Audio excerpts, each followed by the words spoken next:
Takeover deals are often controversial, but are they a good or a bad thing? One person who knows perhaps is Anna Faelten. She's just been looking at more than 3,000 deals which took place over the last 15 years or so. She's a senior researcher at the M&A Centre here at CAS. So Anna, M&A deals, according to your research, are they good or bad?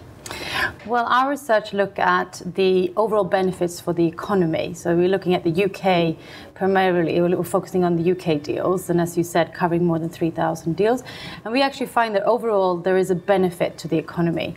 If you look at it the short term, we have looked at sort of returns on the announcement of the day, and we actually get 178 million benefits or generating value in terms of the returns on the day of the announcement.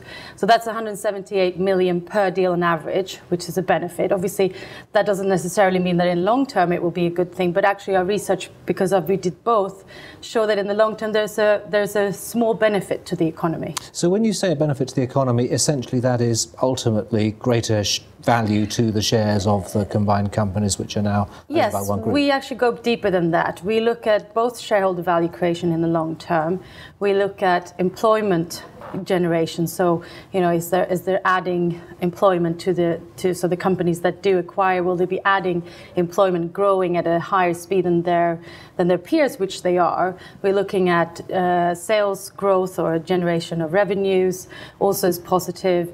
We're looking at efficiencies and profitability, and efficiencies actually is a slightly negative. So, but overall, if you take all the different parts into account, we find a slight benefit. But you say slight benefit, you also say in your research that in the long term there is some doubt over shareholder value. Can you just expand on that? Yes, I mean, what we did, when you focus only on shareholder value creation, so we look at what's the 3-year adding or destroying, and with that we obviously mean is it over above its index.